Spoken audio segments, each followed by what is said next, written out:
Hello guys, आज की video में आपको लेकर आए हैं डिफॉल्ट अलार्म साउंड सेट कैसे करें। सो गाइज वीडियो स्टार्ट करने से पहले वीडियो को लाइक करें, चैनल को सब्सक्राइब करें और बेल आइकन दबाना ना भूलें। सो गाइज वीडियो स्टार्ट करते हैं। तो गाइज सबसे पहले आपको सेटिंग ऑप्शन पे क्लिक करें अपने फ़ोन की। ओपन करने के बाद आपको देख सकते हैं यहाँ पे साउंड एंड वाइब्रेशन का ऑप्शन आ रहा है, इस पर क्लिक करें। इस पर क्लिक करने के बाद आपको देख सकते हैं यहाँ पे नीचे आके डिफॉल्ट अलार्म साउंड, इस पर क्लिक करें। इस पर क्लिक करने के बाद आप देखते हैं हमारी कई सारी रिंगटोन है।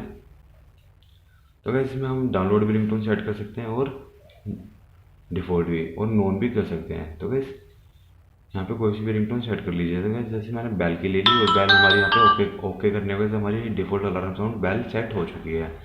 तो गाइस वीडियो अच्छी लगी तो वीडियो को लाइक करें, चैनल को सब्सक्राइब करें और बेल आइकन दबाना ना भूलें। थैंक्स फॉर वॉचिंग वीडियो, मिलते हैं नेक्स्ट वीडियो में। Tata bye bye.